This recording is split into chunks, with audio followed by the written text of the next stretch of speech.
खरगोन से 60 किलोमीटर दूर ग्राम चोली में 5000 साल पुराना शिव मंदिर है जो गौरी सोमनाथ मंदिर के नाम से जाना जाता है। इस शिवलिंग को पांडवों ने स्थापित किया था। इस मंदिर में विराजित प्रतिमाओं का निर्माण 6 महीने में रात के वक्त में किया गया था। जब नंदी का निर्माण किया जा रहा था तो सुबह हो गई थी, जिसकी वजह से नंदी की प्रतिमा अधूरी रह गई। मंदिर से जुड़ी कई और मान्यताएं भी हैं, देखिए इस रिपोर्ट में। खरगोन जिले में नर्मदा नदी से कुछ दूरी पर बसा है एक चोली गांव। वहां पर महाभारत कालीन में जिस तरीके से शंकर भगवान की मूर्ति की स्थापना की थी, जिसे आज भी गौरी सोमनाथ मंदिर कहा जाता है, और ये ऐसा बताया जाता है कि 6 महीने का दिन और 6 महीने की रात हुई थी। उस दौरान इन मंदिरों का निर्माण हुआ था। और इस मंदिर के निर्माण पर हम पूरी बात करते हैं। यहाँ के कुछ ग्रामीण भी हैं, पुजारी जी भी हैं, कोई इतिहासकार भी हैं। हम दादा पुजारी जी से बात करते हैं। क्या है दादा यहाँ का इतिहास पूरा? ये मंदिर पांडव कालीन है, 5000 वर्ष पुराना है। 6 महीने की रात का बना हुआ है। जो प्रातःकाल होकर नंदीगण अधूरे है, वैसी पूजा होती है उनकी।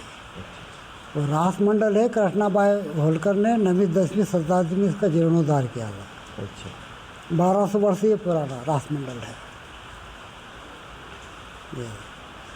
जिस तरीके से पुजारी जी भी बता रहे थे कि ये 6 महीने की दिन और 6 महीने की रात में इसका निर्माण हुआ था। हम एक इतिहासकार और भी हैं, पत्रकार भी हैं, दुर्गेश राजदीप जी, उनसे पूछते हैं। ये निमाड़ के जितने भी मंदिर हैं 7वीं से 11वीं शताब्दी के बीच के बने हैं, परमार कालीन। और चोली गांव के बारे में मैं बताना चाहता हूं कि चोली गांव जो पुणे के डेक्कन कॉलेज ने यहाँ पर इस क्षेत्र की खुदाई की थी, तो यहाँ पर भी ताम्रकालीन सभ्यता के अवशेष मिले थे। मतलब ये 5000 साल पुराना गांव तो सिद्ध हो चुका है। और यहाँ पर ये मंदिर जो जिसमें हम खड़े हैं, गौरी सोमनाथ, ये पांडवकालीन बताया जाता है। और इसका जीर्णोद्धार वर्तमान समय में ही हुआ था, कृष्णाबाई होलकर के कार्यकाल में, जो कि 17वीं शताब्दी का है। जिस तरीके से ये बता रहे थे, अब हम ग्रामीण से बात करते हैं कि ये जो पत्थर है, इनका कहना है कि ये कहाँ से आया था। ये पत्थर बाहर से लाए गए थे। अगर इसका गर्भगृह से नीचे हम देखें तो काले पत्थरों से बना हुआ है। फिर इसका जो कृष्णाबाई होलकर ने इसको जीर्णोद्धार करवाया था, तब बताते हैं कि राजस्थान और गुजरात तरफ से, इनके भरतपुर तरफ से पत्थर लाए थे और इसका फिर से बोलना चाहिए जीर्णोद्धार किया था कृष्णाबाई होलकर ने। अच्छा, यहाँ के ये निवासी हैं, क्या है इस मंदिर की महत्व? यहाँ पे हमारी दादी बोलती थी कि ये 6 महीने की रात में बना हुआ है, पांडव कालीन के समय से मंदिर बना हुआ है। और ये नंदी बाबा यहाँ पे अधूरे से बची है। हम एक वरिष्ठ पत्रकार आलोक गुप्ता जी से भी बात करते हैं कि वो भी अपने खरगोन जिले की कहीं ना कहीं बात लिखते हैं। श्रावण का क्या महत्व है आलोक? श्रावण में क्या है, भगवान भोलेनाथ के प्रति लोगों की काफ़ी श्रद्धा रहती है और भोलेनाथ की भक्ति भाव करने से श्रावण में उन्हें मनवांछित फल मिलते हैं।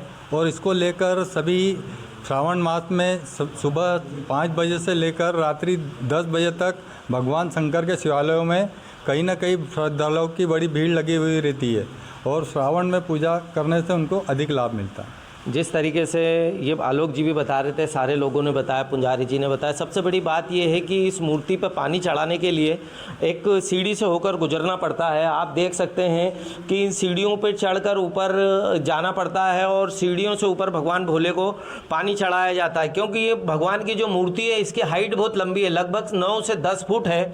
और अगर हम महाभारत काल की बात करें तो यहाँ पर इस पहला एक ऐसा शिव मंदिर देखने में आया। लोगों का ये मानना है कि ऐसा एक शिव मंदिर है जहाँ पर एक कछुए की आकृति बनी है जो भगवान भोले के सीधे सामने है। वहीं दूसरी तरफ अगर हम देखें, निगाह उठाकर देखें तो कहीं ना कहीं एक ऐसा स्तंभ भी है जिस पर एक दीपक लगाया जाता था शाम को, और शाम को दीपक के जो दर्शन करती थी वो रानी रूपमती मांडव की करती थी, और वो दीपक का स्तंभ आज भी मौजूद है। वहीं इस परिसर में भगवान नंदी की जो मूर्ति है वह अधूरी बनी हुई है। आज भी अपन देखा जा सकता है कि वो जो मूर्ति है वो कहीं ना कहीं अधूरी है। इसीलिए ये कहा जाता है कि इस मंदिर में कहीं देश से विदेश से कई लोग इस दर्शन करने आते हैं, क्योंकि ये पांडवकालीन मंदिर बना है। अभी भी हम कई लोग श्रद्धालु बाहर से आए हैं, जैसे राजस्थान से आए हैं कुछ लोग, कुछ माताएं बहनें आई है। कहाँ से आए भैया? मैं इंदौर से आया हूँ साहब। अच्छा, हाँ, इंदौर से आया हूँ। हमारे को भी खबर लगी कि चोली गांव के अंदर बड़ा प्राचीन गौरी सोमनाथ का मंदिर है, तो हमने भी सोचा कि बाबा का दर्शन करें। कई समय से ऐसा सोचते आ रहे थे कि ये इसको एक छोटा मिनी बंगाल भी बोलते हैं, चोली गांव को, शायद ऐसा मतलब मेरे सुनने में ऐसा आया। तो मैं यहाँ से अभी जल लेने के लिए जा रहे थे हम नर्मदा मैया, तो हमने सोचा कि गौरी सोमनाथ का हम भी दर्शन कर लें। हम यहाँ पे सांवेर से ओंकारेश्वर के लिए आए हैं, ज्योतिर्लिंग के लिए। तो यहाँ चोली गांव में भी हमको ऐसा सुनने को आया कि एक बहुत ही पौराणिक शिव मंदिर है, तो उसके दर्शन के लिए हम यहाँ आए और भगवान से आशीर्वाद लिया। जिस तरीके से हमने कुछ लोगों से बात की, ग्रामीण भी थे, बाहर के श्रद्धालु भी थे, पुजारी जी भी थे और हमारे एक पत्रकार साथी भी थे कहीं ने को सारा बताया कि ये मंदिर की स्थापना कैसे हुई, वर्तमान में क्या स्थिति है और कैसे श्रद्धालु आते हैं। आसिफ खान, NDTV, खरगोन।